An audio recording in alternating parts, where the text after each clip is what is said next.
Hey guys, and welcome back to I Like Our Watches 2. I think this is a fairly monumental moment for I Like Watches and I Like Watches 2. This Longines, I think, is the first watch that's appeared on my channel that you could properly categorise as a luxury Swiss watch. And incredibly, I picked this up for around £500, brand new. I have paid to import it from Japan though. I think all in it's cost me around £650.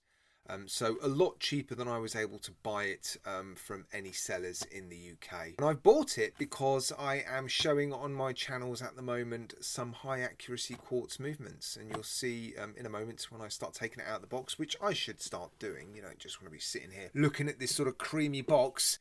You will see that this watch does in fact contain a high accuracy quartz movement. It is a VHP. I lost my words then for a minute. It is a VHP. Oh, look at this. Oh, you can tell it's a fancy watch, can't you? Because the warranty card has a leather pouch. And the booklet is, well, look at the size of this thing. That's ridiculous. What I'm actually interested in this video is looking at the quality of the watch, because yeah, I do like to pay a lot of attention to things like steel finishing, and with this being sort of the first luxury Swiss watch that I've got my hands on, yeah, I'm curious to have a good look at the finishing. Okay, first impressions are you can definitely tell you're handling something that is quality. It feels substantial, which always helps to give that feeling of quality, but you can just tell it is a beautifully made watch. Actually, one of the things I have noticed already is the fit with the M links to the case. I mean, it's seamless, although yeah, unfortunately on one of them there is an imperfection. I think it might be this one here. I'll have a look at that under macro, but yeah, it does look like there's some sort of imperfection on the steel. The bracelet, you can tell there's some weight in that, and even the case, given it's a quartz, I am quite surprised by the weight actually. I'm not a massive fan of this carbon weave dial. I bought it just because it was the cheapest one, and I'm really buying this watch to feature it on the channel to talk about the movement. Yeah, I'm looking forward to producing that video, but for now just want to resize it, get it on the wrist and have a little play with this crown. So yeah, let's do that first. Just pull that out, there we go. So let's push the crown in. Wow, that second hand moved quick, didn't it? Did anybody else see that move? That just moved, and the date wheel is moving automatically.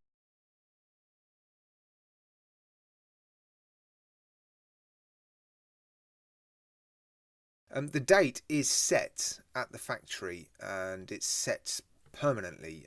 I don't think you can even actually move the date wheel more than one day either way. It is basically hardwired. It's a perpetual calendar, and I think it's good until 2399, the year that is. What about the second hand? Oh, it's missing the markers, look. Come on, really? Let's see what it's like on the way down. It's sort of hitting them now. Yeah, that's not too bad, is it? That's pretty good. Yeah, we're sort of back on the minute markers now.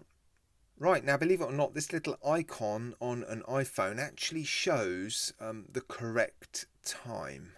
I think it might be the atomic time. It's basically the correct time, and it's a few seconds fast, isn't it? What's that, about 7 seconds fast?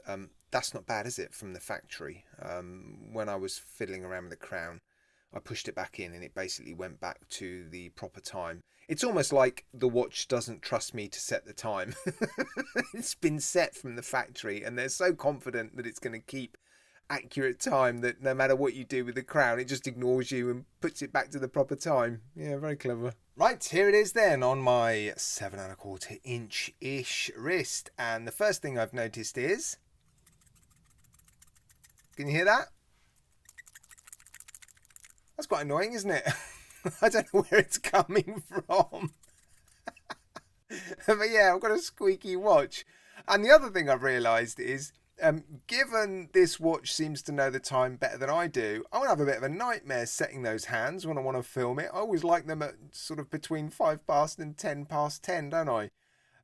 But yeah, I think I'm going to struggle. Anyway, I'll have a good fiddle with this watch and see how it actually works. But I am impressed with the finishing, I have to say. It does look pretty impressive. The bracelet feels great quality. The pins, actually, for the bracelet, let me show you. Oh, I don't know if I can show you.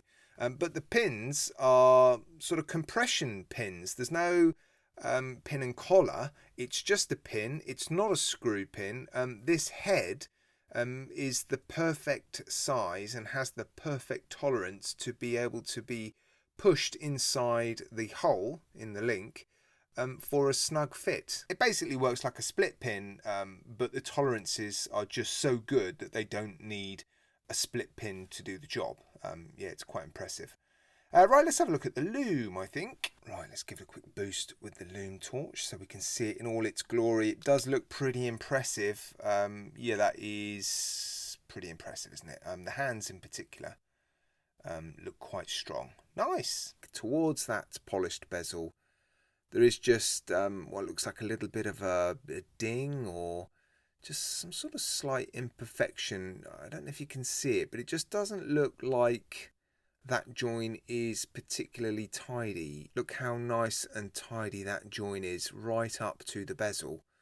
And yet you flick it over to this side and it just seems like there's a little bit of a sort of bit of a ding on the inside of the lug, and yeah, it just doesn't join up quite as nicely, and I can actually see that without zooming in. And there it is down at the bottom of the dial, Swiss made. Ah, the money shot. Right, guys, as always, massive thank you from me to you for tuning in. Yeah, I really enjoyed that. That was interesting to look at this, or my very first Longines, I should say. I'm not entirely sure what I'm going to do with this watch when I've got all the content from it I need. I might sell it. I might even give it away. Who knows? Yeah, let me know what I should do with it. I know what you're going to say. Give it away! I got to pay the bills, though. And this was expensive still. £650. Oh, I better get on eBay and sell some more watches. All right, guys. As always, massive thank you from me to you for tuning in. I do appreciate it. Take care, guys. Look after yourselves. You'll see me again very, very soon.